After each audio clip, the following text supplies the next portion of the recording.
So this evening I want to talk to you a little bit about honeybees and the winter time. So a lot of people, which I didn't realize this, but now I know that a lot of people don't know about what happens to honeybees when it gets cold out. A lot of people think that they just die off, just like a lot of other bugs do, right? When it gets too cold, they die off and then they start again, or that they sleep all winter, right? Like kind of like hibernate, right? Which obviously no, bees do not hibernate. Some animals do, of course, but not honeybees. So that's what the misconception of honeybees that a lot of people think about. So they die off or they sleep all winter. Both of those things are wrong. So let me tell you about what honeybees do in the winter. So, of course, we have honeybees, so we know this. And also, so I'm going to share it with you what we know about our honeybees. So, first of all, what happens to the honeybees? Okay, so in the winter, once it gets to be 50 degrees, right, or less, okay, so once the winter starts, the temperature drops, of course. Okay, so we're at 50 degrees. And during the time before 50 degrees, right, the bees are still going in and out, they're starting to kind of stop, of course, there's not going to be your nectar flow, no flowers. So they're kind of just, doing their normal daily kind of stuff as the temperatures are starting to get down to that 50-degree mark. Now, so you'll still see a few flying around, things like that. But once it starts to be 50 degrees or colder, the bee cannot survive outside. 50 degrees or colder cannot. So that's why you're not going to see a honeybee flying around in 50 degrees or colder weather.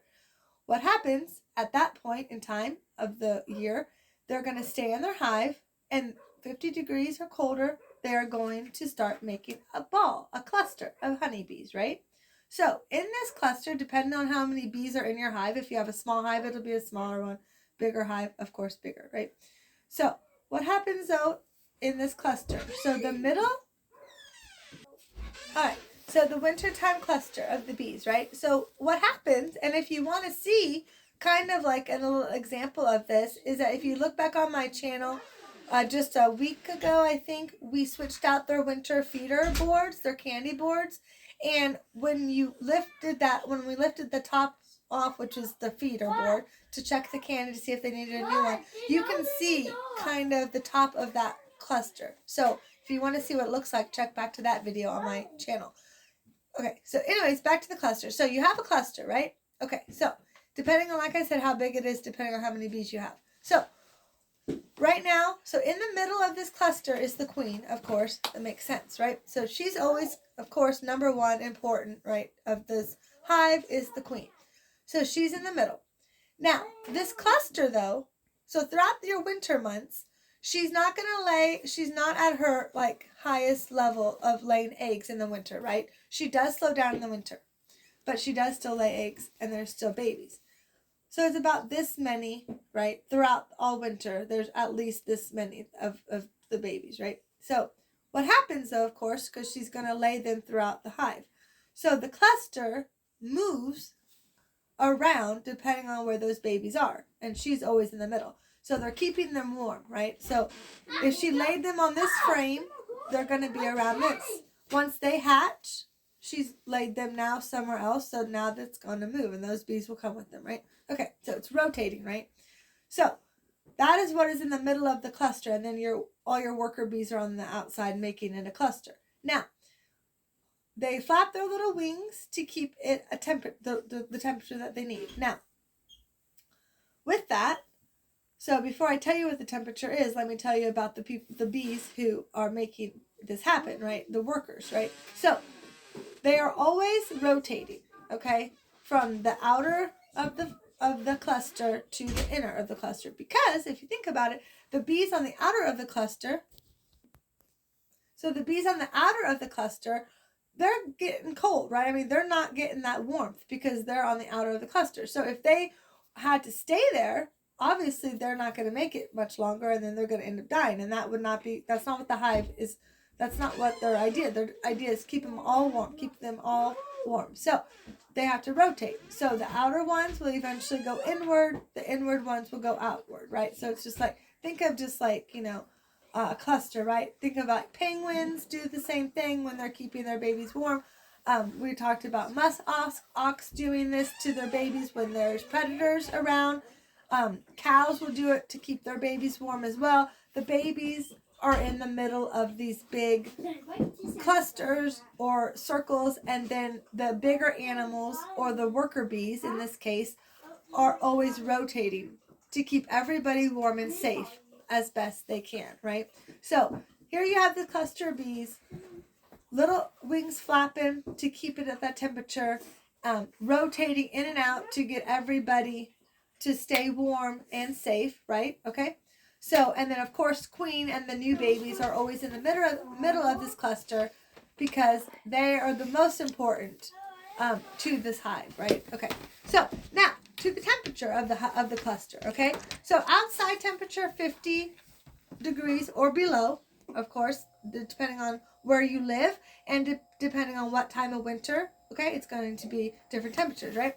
So, but for the bees, they are able to, and they do this, so they will stay alive. 90 degrees is what they keep that cluster, your inner of that cluster, the inner part of that cluster for the queen and the babies. Because think about it, in the summertime and the spring, that's when mostly bees are active. I mean, that your temperature. So the inner part of that cluster where the queen and the babies are, 90 degrees. So that's what they're flapping their wings, keeping it and rotating, keeping it at that temperature. That's what the baby bees need, right? Because think about it in the summertime. So this is amazing, right? How God made them do it just by flapping their wings and clustering is how they get that at that right temperature. And they know the temperature. So also what happens with temperature is that, so in the beginning of the winter, or if you're in a place that it doesn't get very cold in the winter, of course, I mean, southern, it's not going to get as cold as what we get here in Iowa. But what happens is that if it gets colder, right, here in Iowa, I mean, it gets cold. And I mean very cold, right? So you're talking negative degrees sometimes in the winter. So what happens as the temperature, so say you have your ball like this big right now at 50 degrees. As it gets colder out, it's going to get tighter and tighter because they got to get that temperature at the same 90 degrees. And of course, the tighter that they get, the less air, it makes sense, right? The tighter they get, the better they're going to keep that temperature. And also, it rises, right? The cluster will rise because heat rises. So they know that, right? Okay. And of course, though, they are still staying with the babies. So, it's all worked in. They know what to do, right? So, I mean, we as humans couldn't even figure it out very well. Obviously, God made them this way. They're bees. They know. So they have this all worked out. They know exactly what to do. This is exactly how he made them. So just a couple of things, though, that beekeepers can do to help, like what we do, right, for our bees, to just give them extra security in the winter, is a couple things. And actually, really quickly, let me tell you one more thing that the bees do themselves that God made them to be able to do before I tell you what a beekeeper does as well. So the last thing that they do to help keep their hive warm is that in the summertime, in the springtime, and even early fall, when they're flying in and out, when they collect the nectar and things like this, and pollen, they use that, all that sticky stuff, right? That throughout the summer and spring when we are looking in hives and, checking them and stuff, sometimes the boxes will be stuck together. The frames will be stuck together. We have to use our tool to pop them loose. That sticky stuff is called propolis, right? They use that propolis to also fill in the little cracks and crevices between the boxes, right? Anything, they're doing that to keep the cold air out, right? Also, they keep that for immunity purposes, like keeping germs out and dirt and, things like that. But also, it also does a duty in the winter by keeping any cold air out.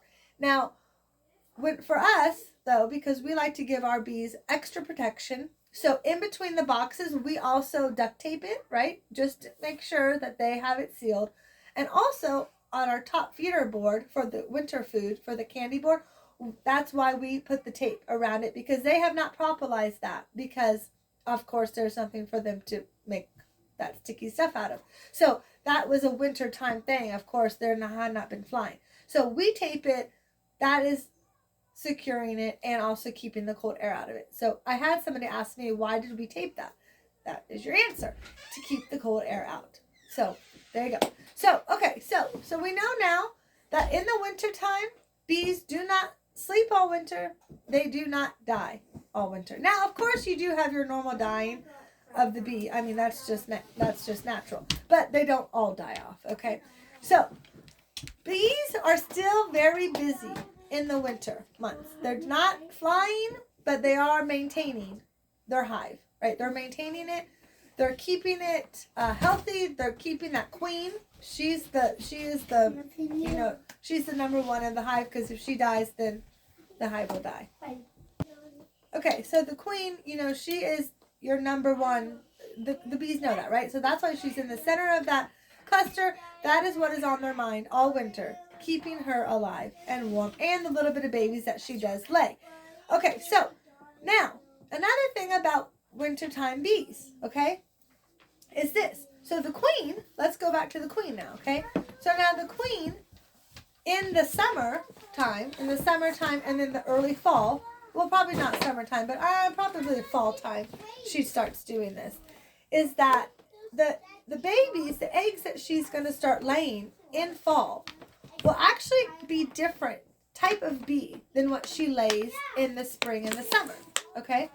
So not necessarily, I don't know if type is the right word, but it's the bee itself has a little bit different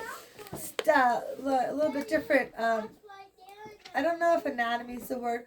It's just different. Let's just put it that way, okay? I'm not a scientist. I don't know. Okay, so the word is physiology. Okay, so the bee has different physiology than your spring and summertime bees. Let me explain what that means. So your spring and summer bees have a lifespan of, oh my goodness, see, that's too much. I'm thinking about winter too much. I don't know. I don't remember. Hold on. Okay, so your spring and summertime bees, like I said, their lifespan approximately 45 days, right?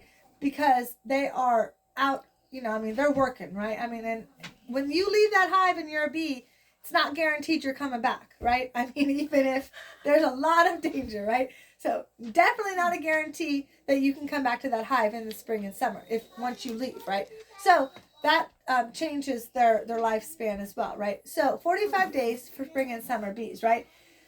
So now winter bees, though, like I said, when she starts laying those in the fall, their physiology is different because of winter time, right? They're not leaving the hive, so they're staying in, so they're definitely safer. But also they have different fat bodies that are in that bee. So makes their life longer as well, okay? Because in the wintertime, the queen is not... Okay, so for the winter bees, like I said, so, they are not... I lost my train of thought, but... Okay, I remember it now. Okay, so the bees, she's not laying as many eggs in the winter, right? Okay, so she's not laying as many eggs in the winter. And so the bees that are there, if they started dying off as quick as summertime bees, think about it, but there's not as many babies being born in the winter, that hive the population is going to quickly go down, right? Quickly go down. Less bees, they're not going to be able to keep it as warm. Hey, hold on one second, okay? I'll be right back. Okay, sorry about that. The little kids, we had to check on them. But okay, so we're back now. Okay, so anyways, so the bee population would quickly go down if bees had that short of a lifespan for the winter, okay? Because there's less babies being born. So we're talking about our winter bees now. So the winter bees can last 4 to 8 months life cycle, okay? So that's like definitely all the winter and even a little bit into that early part of spring, okay? So that is the reason why that happens, okay? So there you go. So you have your spring and summer bees and then your winter bees, okay? Also, what happens with the queen, so that's a change that she does to prepare for winter around the fall time. Now, on the flip side, at the end of winter, about January, middle of January, she's going to start her preparations for the next springtime. And the way she does that is she's going to start laying a lot of babies again. Anywhere between 500 to 2,000 eggs a day again. And these bees are going to be your springtime bees. And they are going to be, she's laying them in January, the middle of January, because she knows, because God made bees this way, to know when that first nectar flow hits, depending on where you are in the world, they are going to have the most bees hatched and ready to go on that first flight out when that weather is ready and the nectar is out.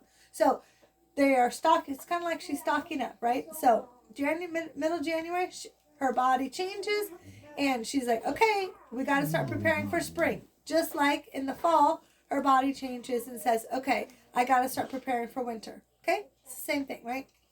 So she's going to start laying all these eggs. The bees are going to still, your cluster is still going to keep those babies warm.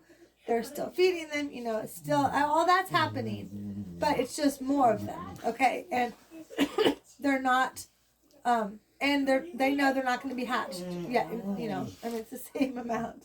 That's our dog, Scarlet. She's itching her ear. She's so funny. Okay, so anyways, so back to the bees. So let's think now. So we know about the bees, so they're very busy. And like I said, they're so busy maintaining that hive. Because if you think about it, that is just their purpose, right? So in the spring and summer and early fall, their purpose, making honey, right? Collecting nectar, collecting pollen, feeding babies, making honey for their hive, right? For them to eat. Because also they do make that honey, and then they do store it, of course, in the winter to eat as well. Now, of course, when you feed your bees in the winter, which you should always feed your bees in the winter, of course they will eat that, and then also, they will eat the little bit of their honey.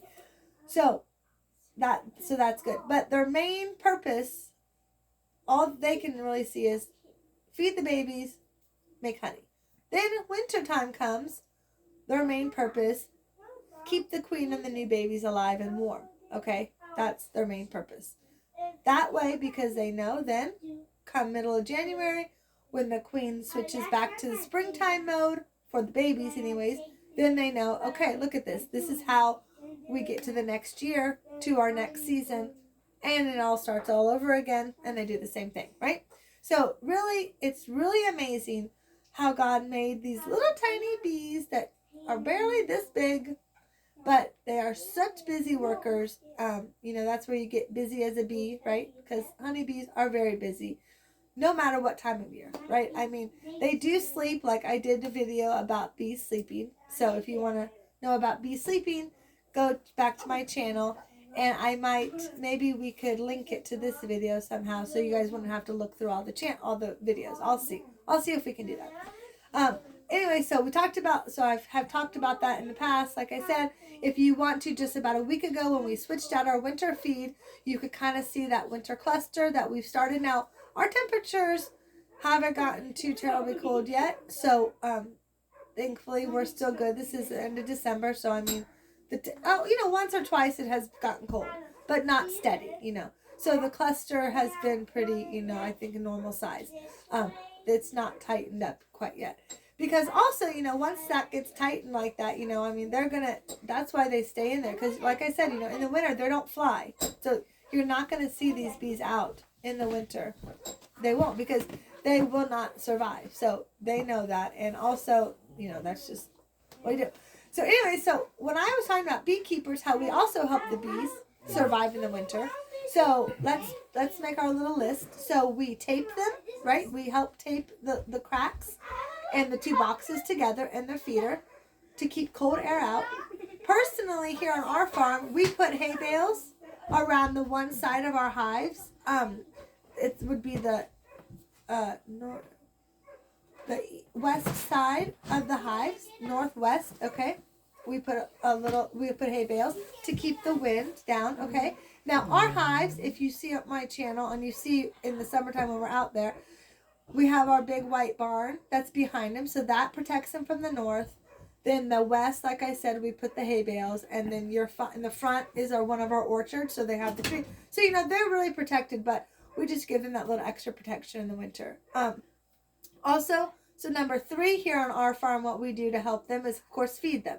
Feed them the candy board, because, of course, you cannot feed them liquid in the winter or it will freeze.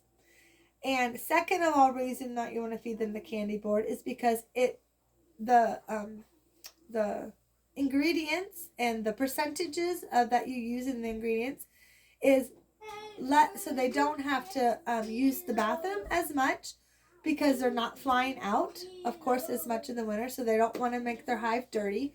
So it helps that. It's the ratio of the ingredients. So definitely that's why you want to feed them the candy board as well. So that's our third way that we help our bees. And let me think if there's any other ways. Oh, and then on the top, you know what? Sometimes we do put insulation around our hives, which we do that.